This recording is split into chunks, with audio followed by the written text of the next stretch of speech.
Dernier jour au lac du Salagou, j'ai donc décidé de me lever un petit peu tôt pour pouvoir observer la faune sauvage. Ensuite, on ira voir 2 particularités géologiques de la région, et puis on terminera avec la visite d'un des plus beaux villages de France. Allez, c'est parti, la journée s'annonce longue.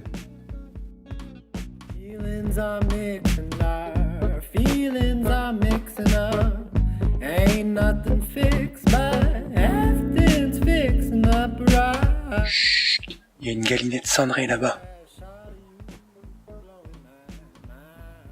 Elle est en train de se dorer la pilule tranquillement. Bon, en fait, si je me trompe pas, c'est un grand cormoran.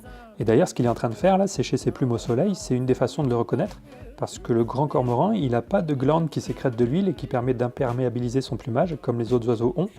Et c'est très pratique parce que ça permet que le plumage se gorge d'eau et ça permet de plonger plus profond sous l'eau pour attraper des poissons. Mais en contrepartie, comme ça empêche de voler, il faut que le grand cormoran se sèche pendant plusieurs heures au soleil après chaque plongée.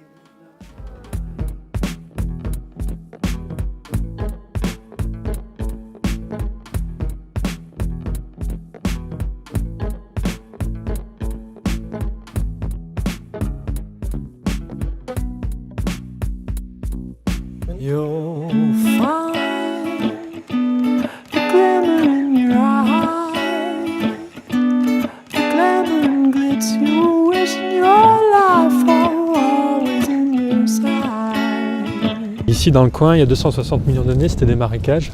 Donc quand il y avait une grosse bête qui passait par là, elle laissait des empreintes de pas. C'est ce qu'on peut observer ici. Sur ce site, on a repéré plus d'1 millier d'empreintes de pas qui sont ces trucs verts que vous pouvez voir dans la terre. Enfin, j'espère. J'espère que c'est pas un type du coin qui s'est amusé à peindre des trous dans la terre. Et donc, faut vous imaginer un espèce de gros lézard en train de marcher là. Pom, pom, pom, pom, pom, pom. Je vais vous montrer à quoi ça ressemble en vrai. Là. Avec notre copain ici, toujours en train de manger.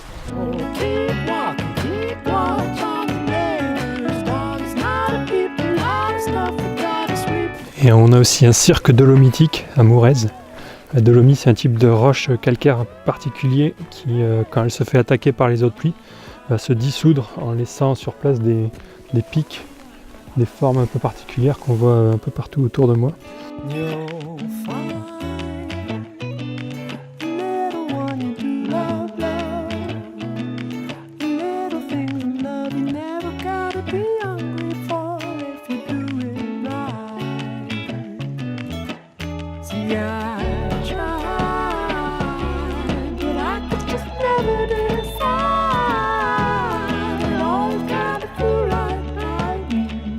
On est à Saint-Guilhem-du-Désert, qui est un des plus beaux villages de France.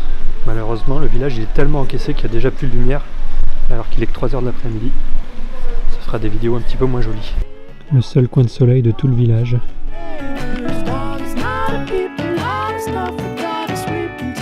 Alors pourquoi ce nom Saint-Guilhem-le-Désert?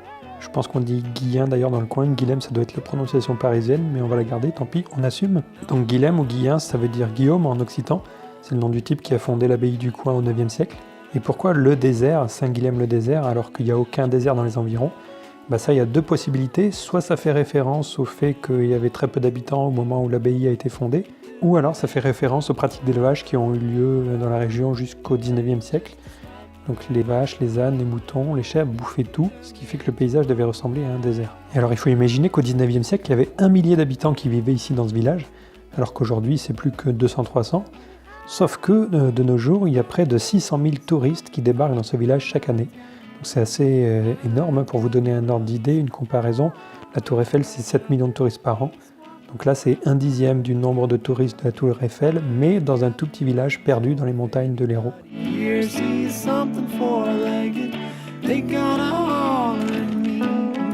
On revient vers l'Île-de-France où des milliers d'habitants sont confrontés ces jours-ci à des problèmes de déplacement encore plus aigus que d'ordinaire.